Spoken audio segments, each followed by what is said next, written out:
मंथरा।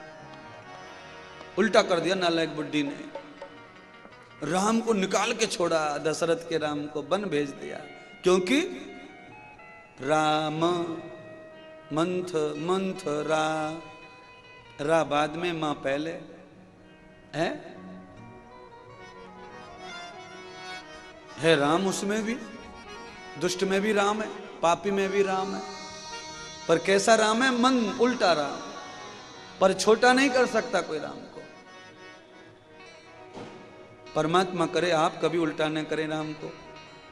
राम के विपरीत जो आचरण करते हैं वही राम का उल्टा नाम करते हैं महाराज, बदनाम करते हैं। मंथरा ने भगवान का नाम बदनाम कर दिया। कैसे? उल्टे काम करने लगी, भगवान के विरोध में आ गई, भगवान की आलोचना, भगवान का विरोध। आप भी करते हैं भगवान का विरोध कभी कि नहीं करते? कभी नहीं करते। अच्छा, ये मांस खाना क्या है? भगवान का विरोध नहीं तो क्या है? ये तंबाकू खाना क्या है? शराब पीना क्या है? ये मांस भगवान का विरोधी तो है। भगवान कहते हैं अहिंसा परमो धर्मः, कभी भी नहीं मांसाहार नहीं करना तुमको, शाकाहार है। जिनके 32 दांत 28 दांत होते हैं वो मांसाहारी नहीं होते, जिनके केवल 14 से 9 दांत होते हैं वो मांसाहारी होते हैं। 14 से 9, 9 से 14 तक जिनके दांत है वो मांसाहारी हैं। शेर के दांत गिनो, कुत्ता के दांत गिनो, बिल्ली के दांत गिनो, पता चल जाएगा। इंद्रदेव महाराज बहुत ही अध्ययन करके कथा सुना रहे हैं तुम्हें, ऐसे नहीं अप्रामाणिक नहीं। तो इस पूरे भारत में अकेला ही हूं जो दिन भर बोलता रहता हूं तंबाकू, मांस, अंडा, शराब के ऊपर, पाखंड के ऊपर। नहीं तो सारे के सारे मेरे साथ में पढ़ने वाले भी 2-3 बाबा बने, पर वो पूरे पाखंडी हो गए महाराज। तो अखंड रहना कठिन है, अखंड रहने से बड़े कष्ट आते हैं, बड़ा संघर्ष करना पड़ता है, भूखा रहना पड़ता है, गरीब भी बनना पड़ता है, बहुत मुश्किल है। और पॉलिसी करने से क्या होता है? माल मिलता जाता है, बड़े होते जाते हैं, धन बढ़ता जाता है पॉलिसी से, पर देश का गौरव जा रहा है। खुद नरक में जाने की तैयारी हो गई, अगले जन्म में कुत्ते बनेंगे, कोई फिक्र नहीं है। बोलते हैं अगला जन्म किसने देखा? पढ़े लिखे लोग, शास्त्र जाता भी ऐसा अज्ञान बोलते हैं महाराज, किसने देखा अगला जन्म? खाओ पियो मौज मस्ती करो। अरे हम कहा ना बोलते खाने पीने मौज मस्ती रोकने के लिए? हम भी तो कहते हैं खूब खाओ, खूब पियो, खूब मस्ती करो। मांस खा करके कोई भी आज हमने आज तक दौड़ते नहीं देखा मांस खा के। थाली से उठा हो खा के और मस्ती कर रहा हो, आहा आहा आहा। पर गाय का बछड़ा दूध पी के मस्ती करता है, पेट भरा के कूदता है। खा पी के मस्ती करनी है तो अच्छा खाओ ना, गाय के बछड़े से सीखो ना। क्या क्या बताते महाराज, गाय का बछड़ा जैसे दूध पी ले, पेट भर जाए, गुब्बारे की तरह पेट हो जाए, फिर देखो कैसे दौड़े, कैसे कूद के हैं। और जितने मांसाहारी जीव हैं उनके बच्चे जब मांस खाते हैं तो सोते हैं 5 घंटे। शेर का बच्चा, बाघ का बच्चा, चीते का बच्चा, गीदड़ का बच्चा, कुतरे का बच्चा, बिल्ली का बच्चा, सांप का बच्चा। सांप चूहा खा जाए तो सोता है, अजगर खा जाए तो 6 महीने सोता अजगर। मांस खा जाए तो सोना पड़ेगा, मटक नहीं सकते, चटक नहीं सकते, मस्ती में मस्त नहीं रह सकते। कौन मस्ती में मस्त रहता है? गाय का बछड़ा। क्यों रहता है? क्योंकि अमृतम तथा शुदानाम, ये भोजन है मनुष्य का। है देवताओं ने जिसे झूठा करके दिया वो मनुष्य का भोजन है, जिसका भगवान भोग लगाते वो मनुष्य का भोजन है। बोलो अब मछली का भोग भगवान कैसे लेंगे? कोई लगावे, लगाते रहो, भगवान थोड़ी लेंगे उसे। ईमानदारी से बोलो, सब लोग बोलो, अपने बच्चे को काट के कौन खा सकता है? तुम में से तो कोई नहीं खाएगा, तो भगवान कैसे खा लेंगे अपने बच्चे? भगवान की बच्चे, मछली, मुर्गा, ये सब भगवान के, भगवान ही उनका माँ बाप है। सब दुनिया परमात्मा ने बनाई है, उनके पेट से पैदा हुई, तो उसे कैसे खाए? पर ये इंसान इतना दुर्लभ हो गया, कठिन हो गया। इसीलिए सत्संग की जरूरत है, कथा की जरूरत है। इसीलिए संजय सेठ का भला करे भगवान, ले आए कथा। कथा तो होती रहती होंगी संगमनेर में, पर मांस छुड़ाने वाला बाबा नहीं आया, तंबाकू का छुटकारा, कैंसर से बचाने वाला नहीं आया, घर ग्रस्त बसाने वाला बाबा नहीं आया, भाई से भाई को मिलाने वाला नहीं आया। कथा सुनाई, दक्षिणा ली गए, ना ना ना ना।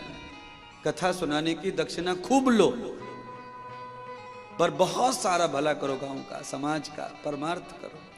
कई घरों का रोशन हो जाए चिराग, कई घरों में शांति आ जाए, कई घरों में भजन आ जाए, भक्ति आ जाए, कई गलों में माला आ जाए, तब दक्षिणा शोभा देती है। नहीं तो ये दक्षिणा भी खा जाती है महात्माओं को, ये भी ले डूबती है। हाँ, किसी आदमी को तैरना नहीं आता और उसके पैर से मोटा सा पत्थर बांधो, नदी में छोड़ दो, तो ये पत्थर ले डूबेगा। तो ये दक्षिणा भी ले डूबती है महात्माओं को, ये पैसा ये ले डूबता है महात्माओं को। पर जो महात्मा करोड़ों का करते हैं, जब लाख लेते हैं, तो फिर ये महात्माओं को पत्थर सहारा देता है। महात्मा डूब रहा हो तो नीचे आके खड़ा हो जाता, मेरे ऊपर खड़े हो जाओ। पत्थर वही है, किसी को डुबा रहा है और किसी को बचा रहा है। आप कौन सी पार्टी में आना चाहते हैं, बचने वाली में कि डूबने वाली में? अच्छा, पुरुष लोग जवाब ही नहीं देते, क्या बात है? जेब में रखी है तंबाकू, मैं समझ गया, रखी है तभी तो जवाब नहीं आ रहा है। अब आज शाम को फेंकेंगे, फिर कल से जवाब निकलेगा, क्योंकि जब तक दाग है तब तक कैसे जवाब दें कथा में, ये भी तो पाप ही है ना।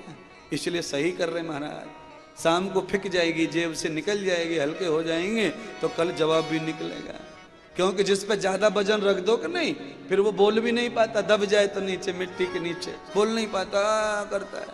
तो आप भी दबे हुए बेसन में, बुराई में, इसीलिए बोल नहीं पा रहे महाराज। कल से बोलेंगे, आज बोलने की ताकत पैदा हो रही है। 7 दिन हो जाएंगे कथा के जब पूरे, उस दिन तो पीछे से आदमी जवाब देगा हाँ और ना का। देखो तो सही कैसे कैसे जवाब आएंगे। दक्षिणम कृत्वाम तद योग शिवानाम, दक्षिण दिशा में ब्राह्मणों का परिवार, बिंदुक ब्राह्मण है, चंचला उनकी पत्नी है। सूत जी ने कहा सौनक आदि ऋषियों से, ये कथा उस ब्राह्मण परिवार ने सुनी। क्या मिला उससे? तो कहा विमुंचितम पाप किल विषय पातकम सद्धर्म योग, सारे पातक छूट गए और धर्म का योग आ गया कथा श्रवण करने से। महाराज कैसे कथा सुनी और किसने सुनाई, कहां सुनी, क्यों, क्या, सब बताओ। चलो सुनो, शिव कथा का महत्व बताता हूं आपको। ये कथा तो, ये जो महत्व बता रहा हूं उससे 1000 करोड़ों गुनी अलग से ये कथा हो रही है। वो कथा जिसका महत्व बता रहा हूं वो कथा कराई नहीं थी, अनायास हो गई थी वो, तो भी फल उसने इतना दिया कि धन्य कर दिया ब्राह्मणों को। बिंदुक ब्राह्मण का विवाह हुआ चंचुला के साथ। चंचुला का नाम तो खराब है पर स्त्री बहुत अच्छी है। कभी कभी नाम अच्छे रहते हैं, गुण खराब रहते हैं, कभी नाम खराब रहता है, गुण अच्छे रहते हैं। हमने कई बहन बेटियों का नाम देखा, चंचल नाम है, बड़ी शांत है, कोई चंचलता नहीं। कई बहन बेटियों का नाम है शांति और दिन भर घर में करती क्रांति। ऐसा उल्टा सीधा हो जाता है कभी कभी। ये जो ब्राह्मण है बिंदुक, इसमें एक भी बिंदु नहीं है। नाम अच्छा है, नाम अर्थ अच्छा है, पर कर्म बड़े खोटे इसमें। इतनी सुंदर महिला, इतनी सुंदर पत्नी इसे मिली है कि करोड़ों पत्नी चढ़ जाए तो भी इतनी सुंदर ना लगे। इतनी सुंदर पत्नी थी इसकी, उसके बावजूद भी बड़ा कुतर्की था, कुकर्मी था बिंदुक ब्राह्मण।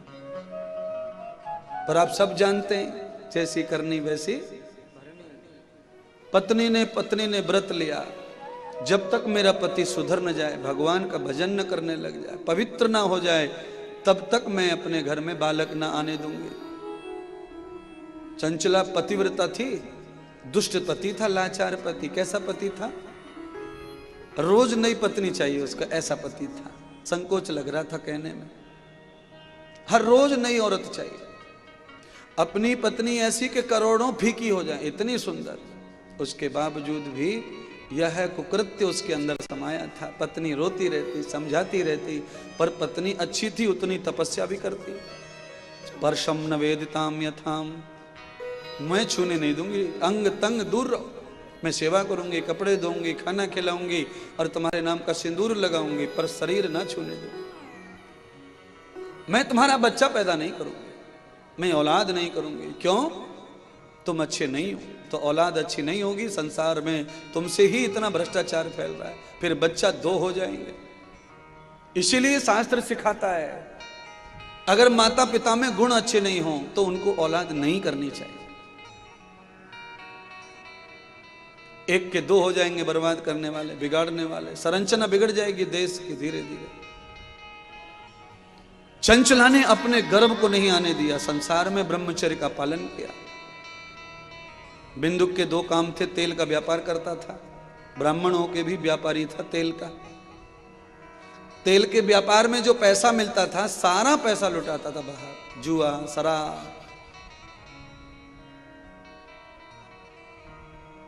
ज्वरम व्याधि तद दुख, जैसे उम्र ढली उसको बीमारी लग गई ज्वर की। ज्वर की बीमारी को अंग्रेजी में HIV कहते हैं, कभी न मिटने वाला बुखार आ गया उसको। अब रात भर तड़ तड़ तड़ तड़ करे, पत्नी ठंडे कपड़े लगावे, पट्टियां रखे, बुखार उतरता ना। अब रोए और तड़फे, बर्बाद हो गया, मैं मर गया, मैं सुधर जाता, मैं अच्छा हो जाता, मैं तेरा मान लेता, मैं तेरी सुन लेता। अब पछताए होत कहाँ जब चिड़िया चुग गई। अब रोने से क्या होगा, गई जवानी आया बुढ़ापा, अब बैठा तू रोता है। पत्नी जवान है, सुंदर है, तपस्वी है, पति की सेवा कर रही है। कहते हैं उसकी मौत हो गई बिंदुक ब्राह्मण की, और मौत हो गई तो उसका कर्म फल क्या मिला उसे, कौन सी योनि में गया। तो बस शिव पुराण भगवान सूत जी ने कहा, तद गम्यम इंद्रिय विहीन पिशाच, इंद्रिय विहीन हो गया और पिशाच योनि में गया। एक प्रेत योनि होती है और एक पिशाच योनि होती है। पिशाच योनि में चला गया, शरीर रहा पर इंद्रियां नहीं रही, भोग रहा पर भोग नहीं सकता बिना इंद्रिय के, इसीलिए तड़पता रहा, रोता रहा, बिलखता रहा। अब सुनो पिशाच कैसा होता मैं बताता हूं आपको। अपनी बॉडी का, पूरी बॉडी का खड़े होके एक्सरे निकलवा लो और उस एक्सरे को दीवार पर टांग दो, उसमें जो भी दिख रहा है उसी को पिशाच कहते हैं, एक्सरे को। आपकी बॉडी का जो एक्सरा है वो पिशाच है। आप कितने खूबसूरत हो पर एक्सरा खूबसूरत आने वाला नहीं है, वो गंदा ही आएगा। पिशाच योनि, पिंजर, अंग नहीं रहे जिसमें, इंद्रियां न रहे, शोभा न रहे, ऐसा शरीर मिला उसे। क्यों मिला? सुंदर शरीर, सुंदर जाति का उसने अपमान किया। अपमान क्या किया उसने? सबसे पहले ब्राह्मण था तो ब्राह्मण को क्या चाहिए, वेद का ज्ञान चाहिए, शास्त्र का ज्ञान चाहिए, टीचर हो, प्रोफेसर हो, यहां तक ठीक है। तेल का व्यापार कर रहा, झूठ बोल रहा, तेल गंदा बेच रहा, गलत रास्ते पे जाएगा तो फिर कैसे बचेगा। इसीलिए मैं चाहूंगा देश के सभी ब्राह्मणों का सम्मान कब बचेगा, जब सारे ब्राह्मण गुरुकुलों में पढ़ेंगे, आचार्य बनेंगे, टीचर बनेंगे, प्रोफेसर बनेंगे, तब जाके ब्राह्मणों का ब्राह्मणत्व बचेगा। सभी क्षत्रियों को गुरुकुल में पढ़ना चाहिए, वेद और शास्त्र, अस्त्र और शस्त्र का ज्ञान लेना चाहिए, बल पैदा करना चाहिए बुद्धि का और शरीर का। वैश्यों को चाहिए कि गुरुकुल में जाएं, अथर्ववेद पढ़ें और व्यापार का ज्ञान सीखें, वेदों से ईमान लाएं अपने व्यापार में। सेवक शूद्र को चाहिए गुरुकुल में जाके पढ़े और अपनी सेवा का धर्म समझे। द्वे सेवकम तत्पुरुष मेधाम, दो की बड़ी पूजा है, राजा के माथे की और साधु के चरणों की। दो की बड़ी पूजा है, साधु के चरणों की पूजा होती है और राजा के माथे की पूजा होती है। लोग चांदी का मुकुट पहनाते, मंत्री जी आए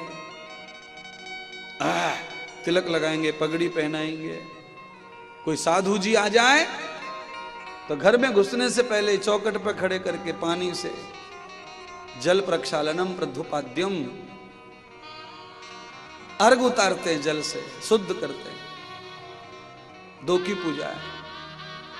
पर जिसके सिर की पूजा है वो अपने राज्य में पूजता है, पर जिसके चरण की पूजा है पूरी दुनिया में पूजता है। इतना फर्क है विद्या का और राजा का, शासन का और धर्म का। शासन की पूजा सब जगह नहीं हो सकती। महाराष्ट्र के कानून अलग है, मध्य प्रदेश के अलग है, राजस्थान के अलग है, सब राज्यों में अलग अलग कानून है, सब जगह योजनाएं अलग हैं, क्योंकि शासन है, ये सब एक जैसा नहीं होगा। पर बिहारे में धर्म एक जैसा होता है, धर्म नहीं जगह जगह बदलता। व्यक्ति बदले, कल्चर बदले, व्यवहार बदले, खान पान बदले, पूजा पाठ बदले, पर धर्म कभी नहीं बदलेगा। बोलिए, पाकिस्तान में सूर्य कौन सा निकलता है? दूसरा कि यही है? चंद्रमा कौन सा? यही है। कभी पाकिस्तान की हवा हिंदुस्तान में आके ठंडा करती, कभी यहाँ की हवा वहां जाके ठंडा करती। देवता किसी के साथ नहीं होते, ये बताना चाहता हूं। देवता किसी के साथ नहीं होते, वो सबका साथ, सबका विकास। और तुम लोग कौन है? लेवता। तुम लेवता है। जहां से 500 का दिखा उधर ही वोट, चाहे कांग्रेस जाओ चाहे बीजेपी आओ। आप में से कोई है कि नहीं ऐसा? हाथ मत खड़ा कर देना, लफड़े में आ जाओ। अंदर अंदर बोल लो, हाँ महाराज हम भी 500 वाले होंगे और कुछ वैसे होंगे ठर्रा वाले। ठर्रा म्हणजे काय? देसी देसी अद्धा पौना वाली, कुछ ऐसे रहते महाराज। कठिन है। एक से एक बुराई ढूंढ लो समाज में महाराज। अच्छाइयों के लिए तो ढूंढ ढूंढ के थक जाएं, तब जाके कहीं अच्छा दिखे कोई कुछ। परम प्रभु परमात्मा की कथा, बिंदुक ब्राह्मण जो है वो मृत्यु के मुंह में चला गया और पिशाच बन गया। पत्नी ने नियम पाल रखा था पति के आगे पीछे, तो सवाल ही नहीं है बिगड़ने का। जब पति के आगे ही नहीं झुकी, तब पति के बाद क्या? पत्नी पवित्र रहकर विधवा हो गई, ब्रह्मचारिणी का पालन करते, साधना से संयम से रहते। समगति तदम यजमान काम सिद्धि। यूं तो भागवत की पुराणों की कथाएं बहुत यजमानों ने कराई हैं भाई साहब, पर सबको फल नहीं मिलता इसका कराने के बाद भी। कितने सारे लोग किसान खेत में बीज डालते, पर सबका थोड़ी अंकुरित होता है। सबका अंकुरित नहीं होता महाराज। सब कथा कराने वाले हमने भी कितने देखे, पर सबका अंकुरित नहीं होता। किसका अंकुरित होगा? तो कहा जो साधना में रहेगा उसका अंकुरित होगा। जिसके खेत की साधना बिगड़ जाए, किसान का ध्यान चूक जाए, बीज का बिगड़ जाए, तो बीज उगेगा नहीं महाराज। ज्यादा गीले में डाल दो तो बीज ना उगता, ज्यादा सूखे में डाल दो तो भी ना उगता। इसीलिए किसान को ज्ञान होना चाहिए कि खेत में भाप आ गई है, खेत बराबर हो गया। ज्यादा गीले में डाल दो, पानी भर दो खेत में 2-2 फुट और ऊपर से बाजरा डाल दो, आएगा नहीं, गल जाएगा बीज। तप रहा हो खेत सूखा, भुर्राट धूल उड़ रही हो, बाजरा डाल दो, नहीं आएगा। कैसे आएगा? क्या कहा था 1 घंटे पहले? संयोग वियोग में ही छुपा है राज, सुख और दुख। ऐसे ही हल्का गीला और हल्का सूखा मीडियम होना चाहिए, दोनों गुण होना। थोड़ा मीठा, थोड़ा गीला गीला लगे, थोड़ा सूखा सूखा लगे, तब बीज डालो, फिर देखो आनंद आ जाएगा। ऐसे ही जिनको अच्छा संसार करना है उनको दोनों को रखना चाहिए। थोड़ा दुख भी रखो, थोड़ा सुख भी रखो। केवल दुख से मत बचो, केवल सुख की ओर मत भागो, नहीं तो तुम्हारा संसार सफल नहीं होगा महाराज। अच्छा, पैर कितने हैं आपके? 2 है। एक पैर में ले लूं तो क्या नुकसान हो जाएगा? पर भगवान ने बनाए हैं, दोनों ही चाहिए तो ही अच्छा लगता है। इसीलिए ये सुख दुख भी भगवान का ही चयन है। ये भी एक तुम्हारे पास रहे, एक मेरे पास रहे, तो इनकी शोभा भी बढ़ती नहीं, इनका भी जीवन खराब हो जाता है। ये दोनों साथ ही चाहिए। नींबू का छिलका कैसा होता है? कड़वा। अंदर से नींबू कैसा निकलता है? खट्टा। मौसम्मी का छिलका कैसा होता है? कड़वा। अंदर से मौसम्मी का रस कैसा निकलता है? खट्टा। अब ये बताओ कि कड़वे में खट्टा छुपा है कि नहीं? छिलका है कड़वा और उसके अंदर भरा हुआ निकला तो खट्टा। बोलो क्या क्या बताऊं, सिखाऊं, समझाऊं? रोज नींबू खावे पर अक्ल अभी तक नहीं आई, नींबू में अंदर कर बाहर का। ये भी गुरुजी को बताना पड़ रहा।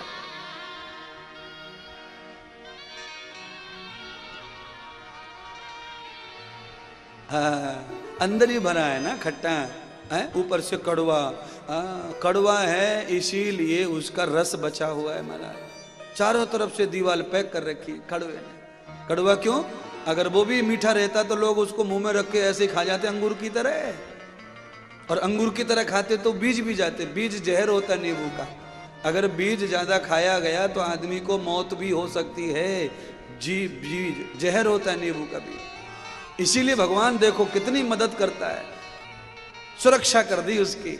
इतना कड़वा छिलका लगा दिया कि कोई मुंह में जाके उसे ना तोड़ के खा जाए, अंगूर की तरह। मौसम्मी का भी हाल वही है, संतरे का भी हाल वही माना है। एक आध दो बीज खाया जाए अलग बात है, पर ज्यादा खाए जाएंगे ना। अंगूर के सब बीज खाए जाते हैं, कौन तोड़ता है? क्योंकि अंगूर का बीज भी अच्छा रहता है, कड़वा नहीं रहता, लोग खा जाते हैं। इसीलिए हर बात को ध्यान से समझकर सोचकर कथा का आनंद लें। आपका कैसा है? आप अंदर से कड़वे और बाहर से मीठे लगते लोगों को। आओ ना, आओ आओ आओ आओ ना, बैठो ना, बैठो ना।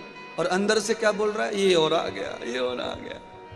ये अंदर बोलता है, यानी तुम्हारे अंदर कड़वा बाहर मीठा। लिपस्टिक लगाती हो ना, इसलिए मीठा हो गया होगा।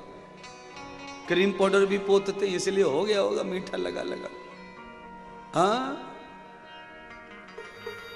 और भैया बाहर से जो मीठा अंदर से जो खराब रहता है वो कौन होता है? तो बस शास्त्र कह रहा है वो होता है बगुला। बाहर से दूध जैसा रंग और अंदर से काले हृदय वाला।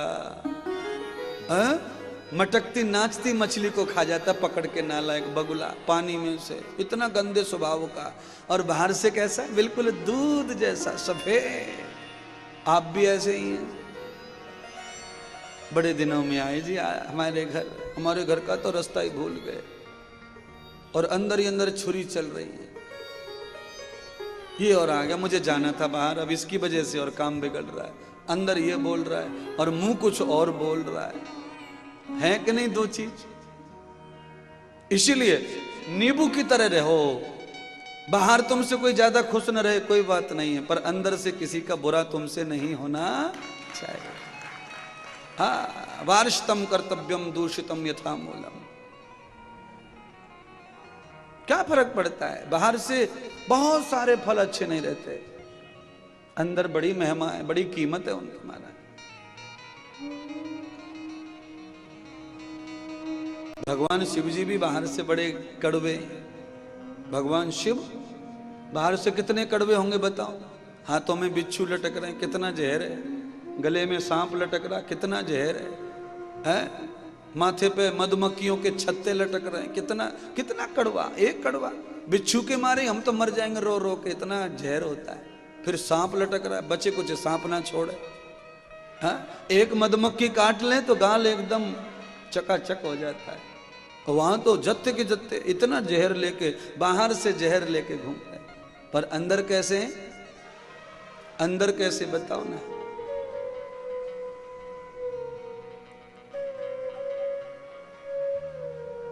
अंदर से भोले भाले हैं। कैसे?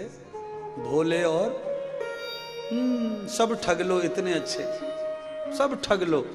चालाकी नहीं है शिव जी में, तनक भी। इसीलिए भूत पिशाच प्रेत चुड़ैल चुड़ूलू सब शिव जी के, क्योंकि उनके यहाँ सबके लिए दया है। भोले भाले वो अच्छे बुरे किसी को ज्यादा नहीं देखते। भाई आया है तो चल खा के जा, आया है तो लेके जा, भोले भाले। और जो चतुर्लोक हैं वो तो लाइन लगाते हैं, पंक्ति लगाते हैं। तू दूर वाला, तू पास वाला, तू दूर वाला, तू पास वाला। ये चतुर्लोकों का काम, भोले भाले का काम ये नहीं है। उनके लिए समागत संभूत संपुष्ट समयोग, क्योंकि वो तो वायु के स्वामी हैं, काल के महाकाल है। हवा सबके लिए है ना, गरीबी अमीरी, गरीब छोटे बड़े, काले गोरे।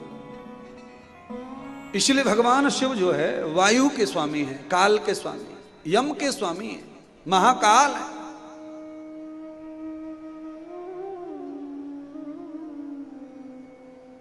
चंचला ने 10 साल बिना पति के गुजार दिए। पवित्र जिस दिन उनका पति मरा उसी दिन से एक पड़ोसी उसके पीछे पड़ा था, चंचला के। तुम कैसे रहोगी अकेली? है इतना जीवन, लंबा जीवन है, जवान जीवन है, सुंदर हो, लोग अच्छे नहीं है, तुम रहोगी कैसे?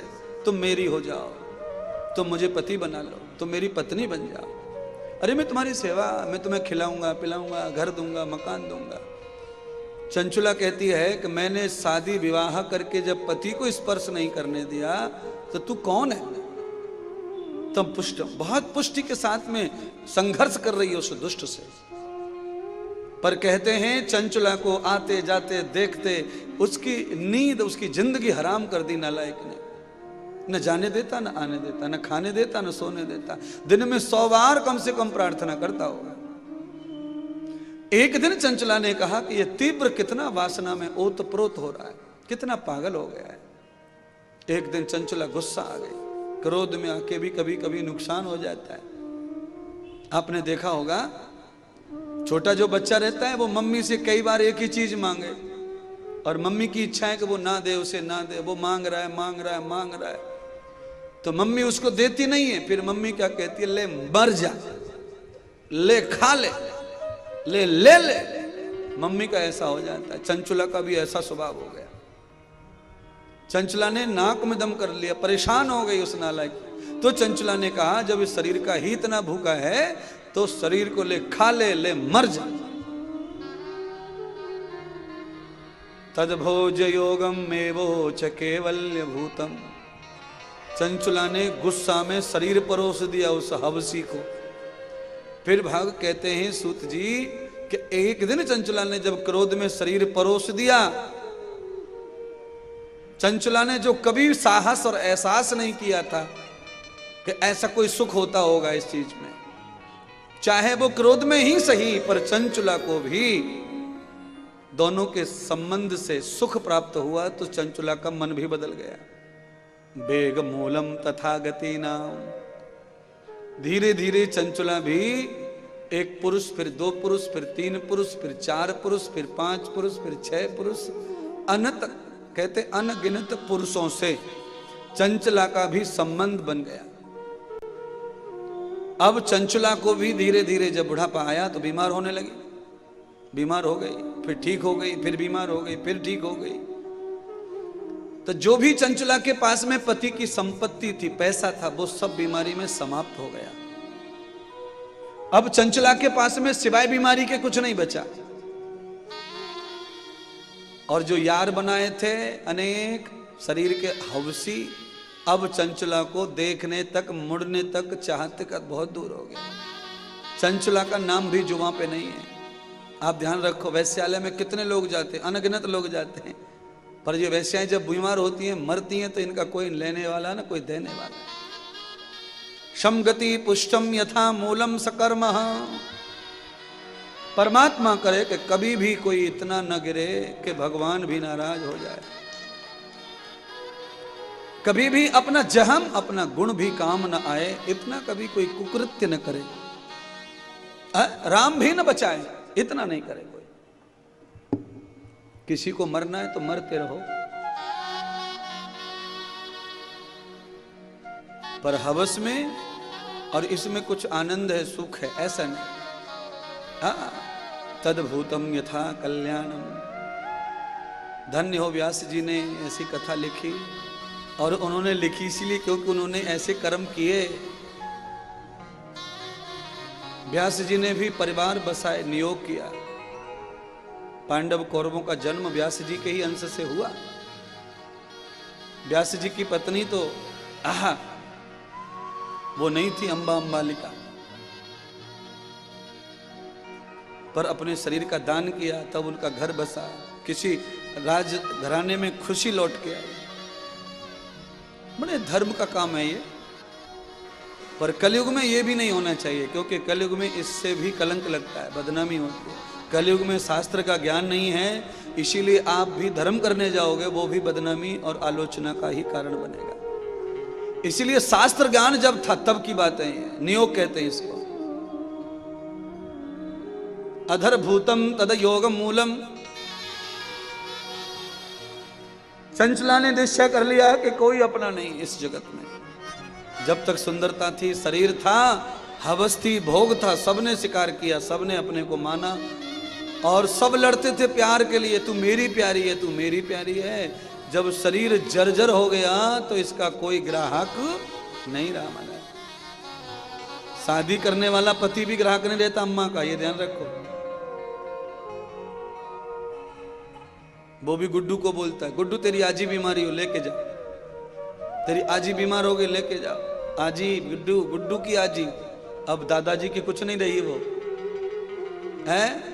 और जब जुल्फें उड़ती थी तो बोलता था पीछे बैठ के चल फिल्म देखने चल रहा, मैं अकेला ना देखता फिल्म। जब जुल्फें उड़ रही थी तो दादी के बगैर फिल्म भी ना देखता था। अब बाल उड़ गए, सबरे बुढ़ा हो गया, अब गुड्डू को कहता है तेरी आजी को घेऊन जा डॉक्टर कड़े। हाँ, टालते हैं बुढ़ापे में रिश्तों को। क्यों? सारे रिश्ते तब तक ही है तब तक शरीर में जोर और जबरदस्ती है, तब तक। शरीर में से जबरदस्ती खत्म हो जाए जवानी में तो अपने आप ही प्यार कम कर देते हैं रिश्तेदार। तो जब तक आप में जबरदस्ती है तब तक ही प्यार है सबका।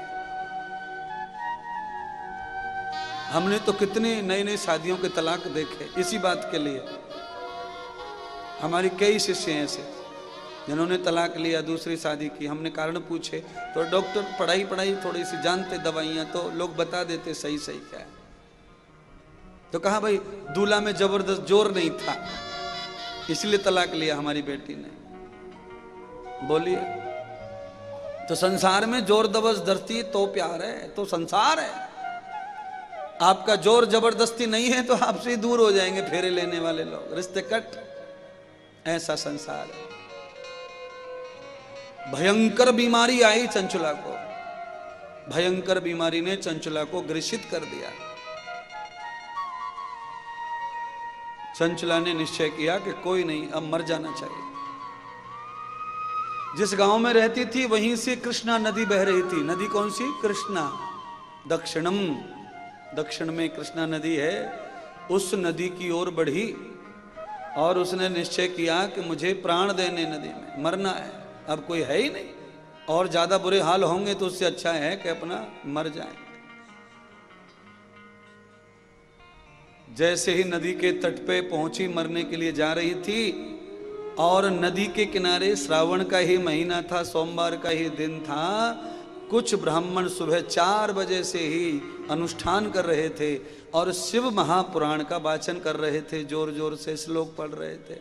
कहते हैं जैसे ही वो घाट पर पहुंची, कूद रही मरने के लिए, तभी उसके कानों में जोर से पढ़ने वाले श्लोक चले गए। उसे मालूम नहीं कि ये क्या गया है कान में, पर जैसे ही शिव पुराण के श्लोक उसके कान में गए, तत्काल उसके मरने का फैसला उसका बदल गया। बुद्धि चेंज हो गई, विचार बदल गए पुराण सुनने से। और वो जानती भी नहीं है कि ये क्या चल रहा है। मेधा गतिन प्रवत्त मूलम, ओ देख मैं तेरे ऊपर अग्नि डाल रहा हूं, मैं तेरे ऊपर आग डाल रहा हूं। कोई कह के डाले आग तब जलाएगी, ऐसा नहीं है। अगर कोई आग गुपचुप भी डाल दे पीछे से तो भी वो जलाएगी। बिना बताए भी आग अगर शरीर पे टच हो गई तो जलाएगी। ये कथा भी एक पवित्र आग है, इसे मन से सुन लो तो ठीक है। और इसे चलते फिरते कान में अगर ये चली भी गई, 1-2 शब्द भी रोड पे किसी को जा रहा होगा तो उनकी बुद्धि बदल जाएगी, विचार बदल जाएंगे। एक गोली है, ये औषधि है। गोली मन से खाओ तो अलग बात है, बिना मन के भी खाई तो भी फायदा करती है गोली। दवा को मन जरूरत नहीं है, दवा के लिए मन की जरूरत नहीं है। दवा अपना काम करती है। आप बिना मन के चक्कू मार दो पेट में और मन से भी मार दो चाकू, दोनों से एक ही काम करेगा। मन से मारोगे तभी भी वही काम करेगा और बिना मन के मारा तभी भी वही काम करेगा। कुछ काम ऐसे हैं जो मन से करना है, कुछ काम ऐसे हैं जो दोनों में बराबर परिणाम देते हैं। काम कहाँ बेड़े? सुनो, गाड़ी चलाने में मन से चलाने का, नहीं तो गाड़ी बिना मन के चलाई तो गड़बड़ हो जाएगा। ये फोटोग्राफरी है, ये वीडियोग्राफरी है, ये मन से होना, ये मन से नहीं हुई तो गड़बड़ हो जाएगा। रोटी बनाना है, ये मन से होना, अगर मन से नहीं हुआ तो रोटी टेढ़ी हो जाएगी, दुलर जाएगी, पट जाएगी, कट जाएगी, जल जाएगी। कथा वैसे तो दिल से सुनो, पर दिल भी न लगे तो सुनो कानों से, कान भी न सुने तो बैठो यहाँ आके, कोई चिंता नहीं। बैठने का भी फल है, सुनने का भी फल है और दिल का तो कहना ही। हाँ, पेड़ के नीचे बैठने से कम गर्मी तो कम हो जाती है ना, होती है कि नहीं? मई के महीने में जब जोर से लू चलती है तो फिर छायादार पेड़ के नीचे जाके बैठ जाओ, कुछ मत करो, बैठे रहो, मौन हो, तो कम से कम लू नहीं लगती, गर्मी नहीं लगती, ताप नहीं लगता, सूरज नहीं मारता। ऐसे ही कथा में आके चुपचाप बैठ जाएंगे तो कलयुग नहीं मारेगा, मौत नहीं आएगी, पाप नहीं आएगा। बैठे बैठे इतने फायदे हैं। कलयुग आएगा नहीं, कलयुग इधर आता नहीं कथा पांडाल में। हाँ, क्यों नहीं आता कलयुग बताओ? हनुमान चालीसा पढ़ा है कि नहीं?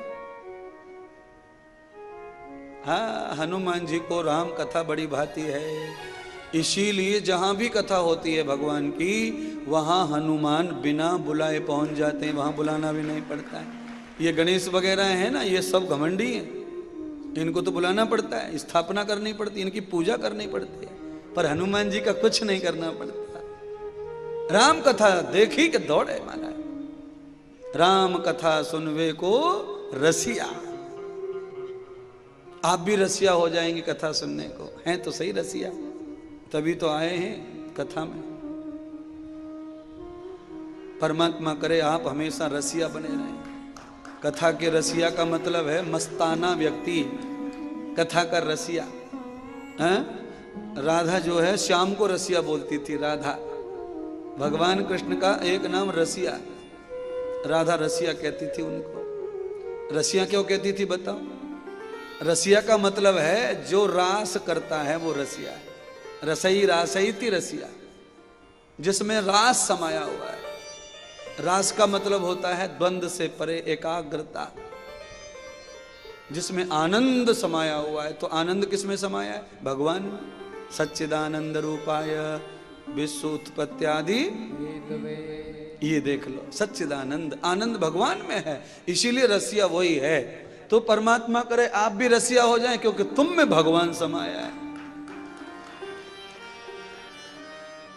तुम में भगवान है तो आनंद भगवान में, तुम्हारे अंदर है। 3 दरवाजे खुले के आनंद आएगा निकल कर। तो रसिया मन भसिया। चंचला के कानों में शिव पुराण चली गई महाराज, बैठ गई, शांति मिली उसे। शरीर में थर थर थर थर कांप रही थी बुखार से, बुखार उतर गया। आसन पर बैठी रही, सोचती रही ये हुआ क्या है, मैं तो मरने आई थी, मेरे मन में से तो मरने का ख्याल ही चला गया।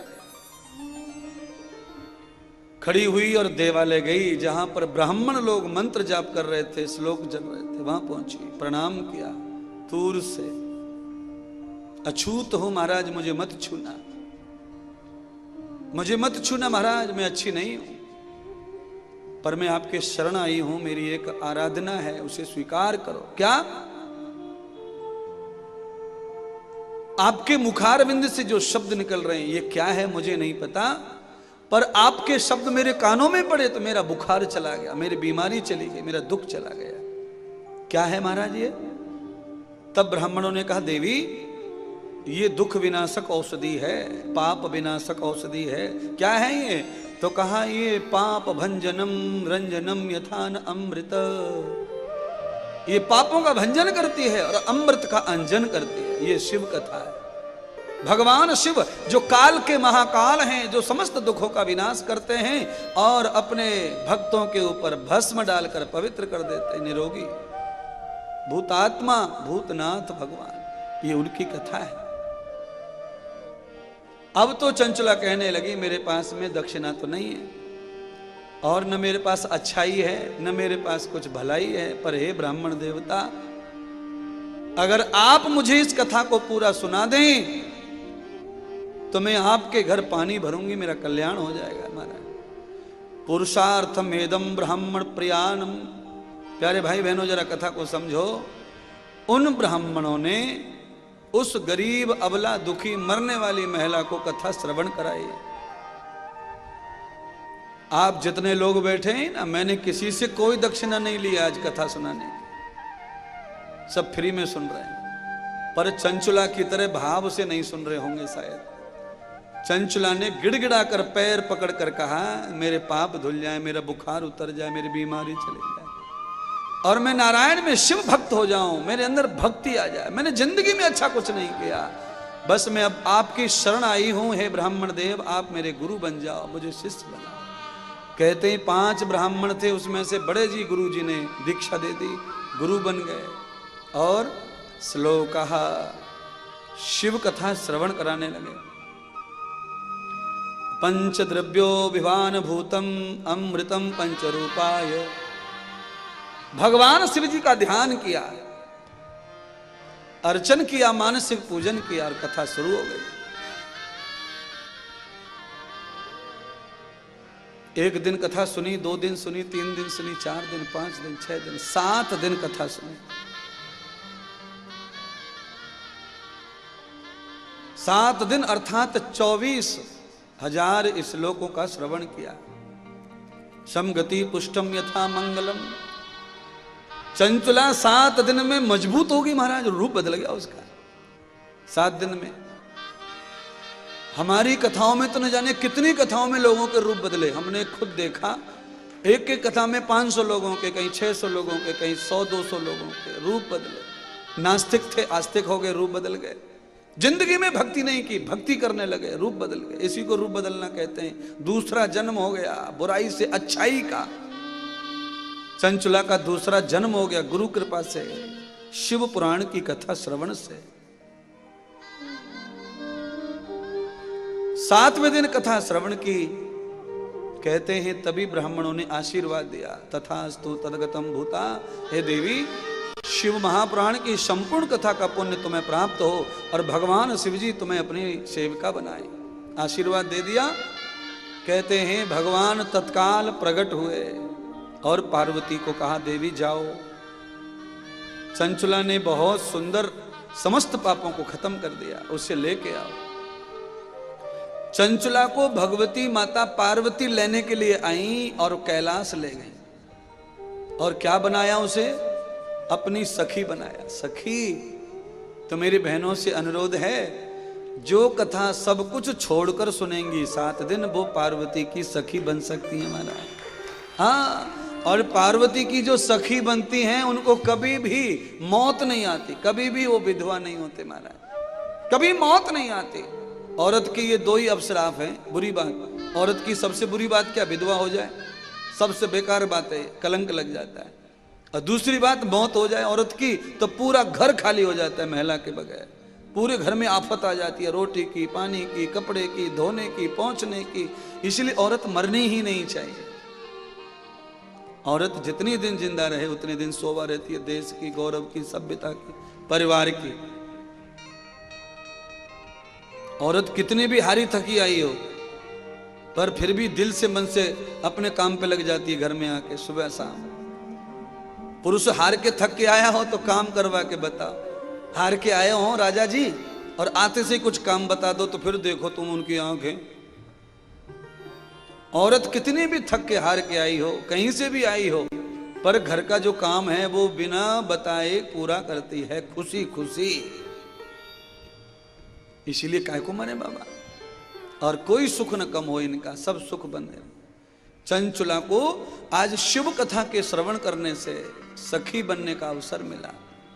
1 महीना, 2 महीना, 6 महीना, 7 महीना पार्वती माता पूरे जगत में सखी को साथ लिए घूम रही है। अच्छे अच्छे खाने, अच्छा अच्छा सोना, अच्छा अच्छा घूमना, और सम्मान का तो ठिकाना नहीं। पार्वती को ढेरों सम्मान मिल रहा, और सखी को, पार्वती के साथ वाली को सम्मान का क्या करो? हाँ? अरे भैया, अच्छे आदमी के, पूजनीय आदमी के साथ रहने वाले को सम्मान खूब मिलता है। बहुत सम्मान मिल रहा था सखी को, फिर भी खुश नहीं, चेहरा लटका हुआ, मुंह लटका हुआ। पार्वती माता ने एक दिन गुस्से में आकर कहा, ये क्या है? सोने की थाली में खाती है, सोने की सेज पर सोती है, फिर भी मुंह लटका हुआ है, क्या हुआ है तुझे? तू खुश क्यों नहीं है? 1 महीना, 2 महीना, 3 महीने, इतने महीने हो गए, तू खुश ही नहीं। आज सखी मान लिया पार्वती ने, तो चंचला ने भी अपने दिल की बात कही। याद रखना, जो भगवान की शरण जाते हैं, जो जगदम्बा की शरण जाते हैं, वो अपने जन्म जन्मांतरों के किसी भी भाव को नहीं भूलते महाराज। चंचला भूली नहीं अपने पति को, चंचला अपने पति को नहीं भूली है। जो भैया संसार में जन्म लेके आते हैं वो पिछले जन्म का भूल जाते हैं, जो मनुष्य बनते हैं। पर वो तो देवी बन गई, गण बन गई, सिपाही बन गई, शिव जी की सखी पार्वती की, पिछला जन्म याद है सब। और उसे ये बार बार देख के दुख हो रहा है कि मेरा पति चाहे जितना भी निकम्मा था, दुष्ट था, पर जब उसके जीवित पे मैं कभी गई नहीं इधर उधर, और मैंने फिर वो कभी उसके सामने रह के मैंने जब उसको गंदा समझा तो मैंने कभी उसको छुआ तक नहीं, पर उसके मरने के बाद मैं भी गलत हो गई, मैं भी दुराचारी हो गई। पर मेरा दुराचार कम था, उसका ज्यादा था। और मेरे दुराचार से जब मुझे ऐसे पाप लगे, मुझे ऐसा दुख मिला, मुझे ऐसी बीमारी मिली, तो मेरा पति इतने पाप करके गया है, वो न जाने कहाँ दुख में मरा होगा, कहाँ पड़ा होगा। अच्छी महिला का धर्म क्या है? अच्छी महिला का धर्म यह है कि चाहे जितना भी दुष्ट पति मिल जाए, पर पूजा पाठ और व्रत कर करके उसका कल्याण कर देना चाहिए, पापी को भी तार देना चाहिए। और महिला की ड्यूटी है पति को तारने की, ये ध्यान रखो। आज तक तुमने किसी भी कार्ड में, पत्रिका में, माइक में, प्रवचन में कहीं नहीं सुना होगा ऐसा कि कोई भी आदमी ऐसा बोलता हो कि धर्म पति आ रहा किसी का। आज तक तुमने एड्रेस बताया है कि ये धर्म पति है? नहीं। पर ये सब लोग तुम्हारा एड्रेस बताते, ये मेरी धर्म पत्नी जी है, ये धर्म पत्नी जी है, धर्म पत्नी। तो धर्म पत्नी का मतलब क्या होता है? इसका मतलब ये होता है कि धर्म पति के भी धर्म को ओढ़ना, स्त्री को, पति के भी धर्म को स्त्री ओढ़ ले तो फिर धर्म पत्नी बन जाती है। पर है उल्टा। आजकल पाखंडी लोग क्या करते हैं? 6 धागे का जनेऊ पहनते गले में, वो बोलते हैं भाई 6 का क्यों? तो बोलते एक पत्नी का है और एक मेरा, दोनों का है। शादी के बाद पत्नी का मैंने ले लिया बोझ भार, अब पत्नी का बोझ मेरे ऊपर है, इसलिए जनेऊ भी ले लिया उसका। और शास्त्र ऐसा नहीं कहता। शास्त्र क्या कहता है? सुनिए, शास्त्र कहता है कि धर्म पत्नी तो पत्नी है, उसको ही बोझ लेना रहता है घर का, सबका। तद धर्मम प्रपन्न मूलम। अच्छा बताओ, हाथ खड़ा कर देना। बट सावित्री व्रत तुम करती हो कि ये लोग करते हैं? बट सावित्री कौन करता है? पुरुष करते, महिला करती? करवा चौथ महिला करती है कि पुरुष करते हैं? अच्छा, ये दोनों व्रत काय के लिए करते हैं? ये गुड्डू के पप्पा के लिए तो होता है भाई, तो इसी के लिए होता है ना, ये अमर हो जाए, जिंदाबाद हो जाए, कभी ना मरे, सूरज चांद रहे तब तक ये जीवे। करवा चौथ बट सावित्री की पूजा हो रही है। तो ये धर्म तो पत्नी का है, इसीलिए मैं बता रहा हूं ना, ये धर्म ही पत्नी का है। इतना लंबा विराट धर्म है पत्नी का। इसलिए मैंने कहा स्त्री को हमेशा जीवित रहना, वो कभी ना मरे। घर की सोच चली जाती है, घर की सुंदरता चली जाती है। पत्नी के रहने से घर में चकाचक चमकता है, टीवी, फ्रिज, कूलर, सोफा। और पत्नी मई के महीने में 15 दिन चली जाती है, सोफा को चूहे फाड़ जाते साले को।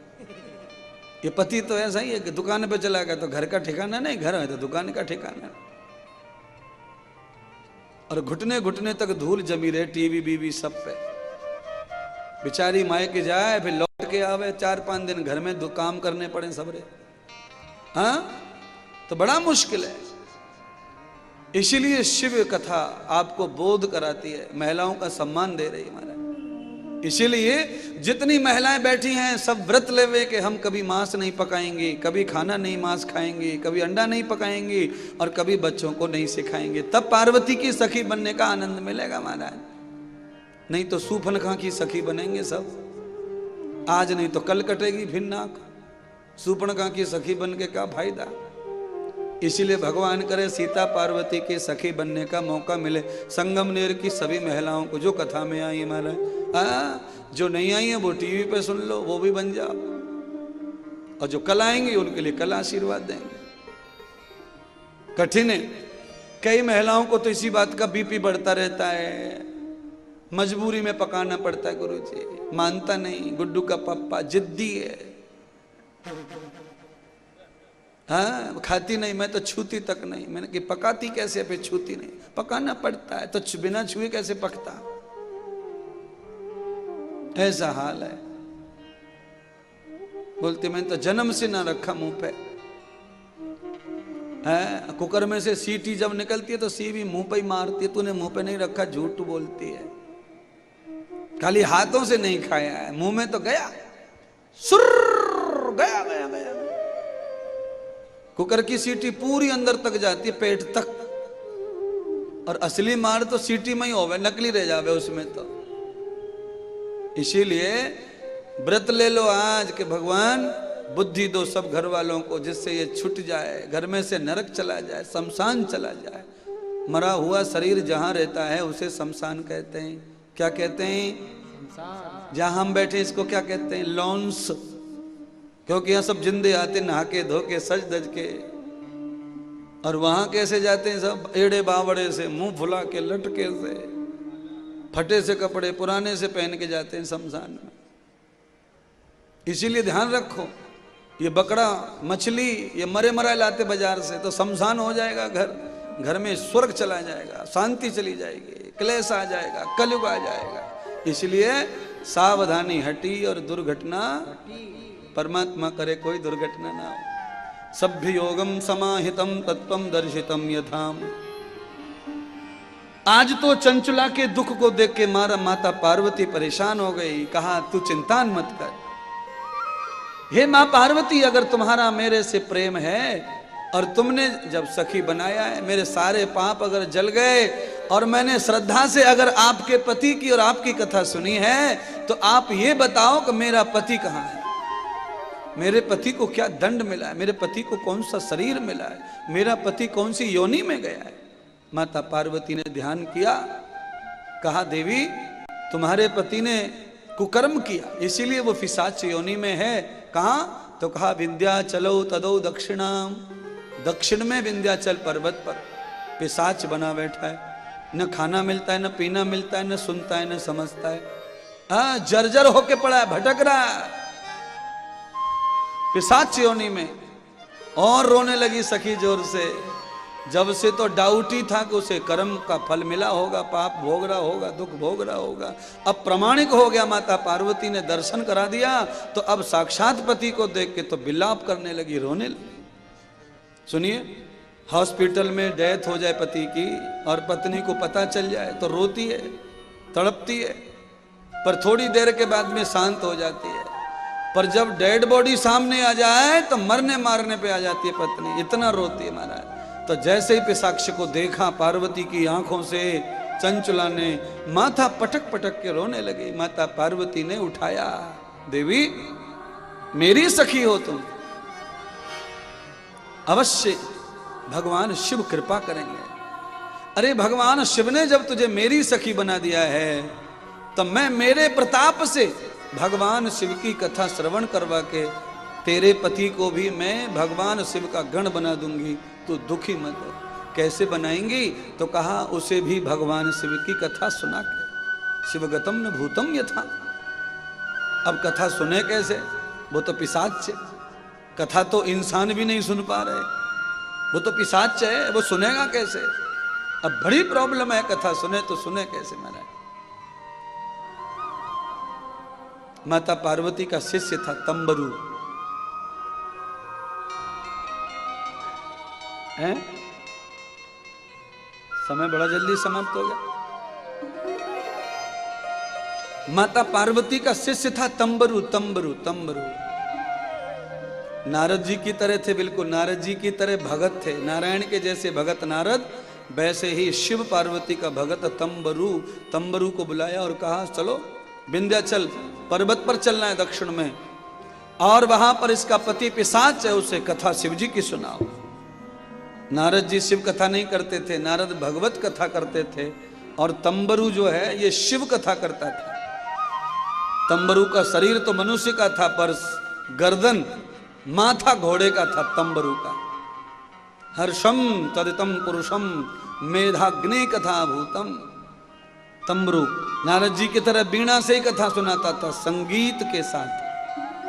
माता पार्वती गई साथ में तंबरू के। पीपल के पेड़ के नीचे तंबरू जी का आसन डाला गया और भगवान शिव की कथा सुनाने का प्रारंभ हुआ। पर वो पिशाच कथा सुनता नहीं, भाग रहा दौड़ रहा, भाग रहा दौड़ रहा। तो भगवान सूत जी ने शौनक आदि ऋषियों को कहा, माता पार्वती ने चंचुला से कह करके उसे रस्सियों से बंधवाया। रस्सियों से बंधने का मतलब होता है संकल्प लेकर कथा सुनना, बंध कर कथा सुनना, आसन लेकर कथा सुनना। चाहे कितना भी कुछ भी होवे, पर जगह न छोड़ना कथा की, आसन न छोड़ना। इसको कहते हैं बंध कर कथा सुनने से पिशाच भी कथा को सुन लेता है और पुण्य का भागी बन जाता है। 7 दिन तक बिंदुक ब्राह्मण जो पिशाच बन गया उसने कथा सुनी। 7वें दिन भगवान शिव भी प्रकट हो गए माता पार्वती के साथ में।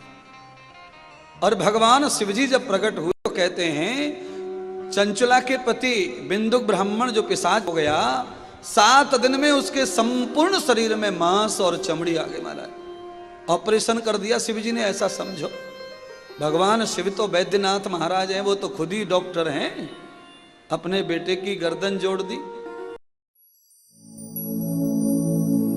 हमारे इस चैनल का नाम है संत श्री इंद्रदेव जी महाराज। कृण्वन्तो विश्वमार्यम, सारे संसार को श्रेष्ठ बनाओ।